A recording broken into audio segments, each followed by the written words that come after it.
अब हम स्टार्ट करेंगे स्टार्टिंग से। जुल्म किया है उसके सामने खड़ा होना चाहिए, विक्टिम भी होना चाहिए, जिसके ऊपर जुल्म किया गया है वो भी उसके सामने होना चाहिए, है कि नहीं। और फिर किसने क्या जुल्म किया है, किसको क्या सजा मिलेगी, वो भी एक किताब में लिखा होना चाहिए, है ना।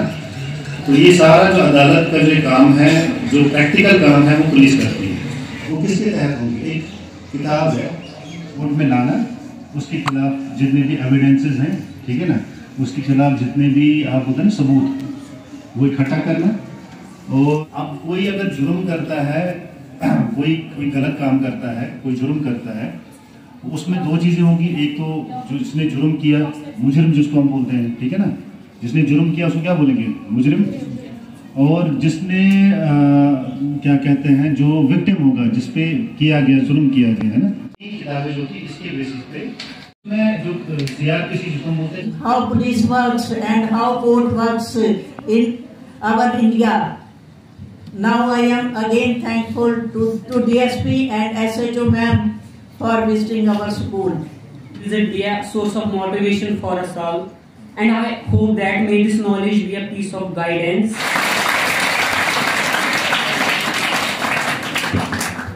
सबसे पहले नमस्कार आप सभी को। मैं SHO काकपुरा हूँ फ़िलहाल। जैसा कि आपने पूछा कि न्यू क्रिमिनल लॉज की क्या ज़रूरत है, मुझे लगता है कि क्योंकि बच्चे जो हैं वो एक ब्रिजिंग स्टोन है हमारी जनरेशन के बीच और जो जनरेशन आने वाली है, तो आई थिंक उनको इस चीज़ की नॉलेज होनी चाहिए कि उनके क्या हक़ हैं in terms of criminal laws.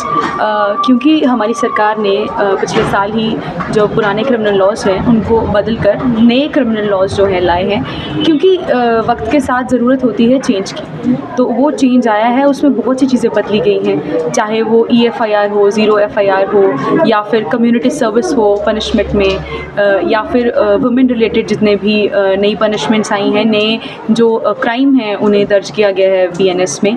और BNSS के प्रोसीजर चेंज हुए हैं, प्रिलिमिनरी इंक्वायरी इंक्लूड की गई है। उसके बाद BSA में अगर बात करें तो इलेक्ट्रॉनिक एविडेंस जो है उसको भी इंक्लूड किया गया है। तो आई थिंक ये बहुत सी चीज़ें हैं जो गुड इनफ रीज़न है कि हमें अवेयरनेस देनी चाहिए बच्चों में। हमारे और उनके बीच में जो गैप है वो ये कम करता है अवेयरनेस प्रोग्राम्स। और साथ ही साथ अगर आप देखेंगे कुछ साइबर क्राइम्स हैं, बुलिंग है, स्टॉकिंग है, वुमेन रिलेटेड जो क्राइम्स हैं, चाहे वो बाहर हो, चाहे वो थ्रू सोशल मीडिया हो, अगर उनके बारे में अवेयरनेस होगी बच्चों को, तो मुझे लगता है कि पहले से ही एक प्रिवेंटिव मेजर जो है एज काम करेगा ये सब चीज़ें। और हमारा जो पुलिस डिपार्टमेंट है under the guidance of DG sir और हमारी SSP मैम, हम काफ़ी अवेयरनेस प्रोग्राम्स जो हैं वो करते रहते हैं हाल फिलहाल में, चाहे वो न्यू क्रिमिनल लॉज के रिलेटेड हो, चाहे वो ड्रग रिलेटेड हो, या फिर साइबर अवेयरनेस रिलेटेड हो। तो मुझे लगता है उससे एक गैप भी भरता है और अवेयरनेस भी आती है, और साथ ही साथ एक प्रिवेंटिव मेजर की तरह जो सबसे इम्पॉर्टेंट है वो काम करता है। Thank you.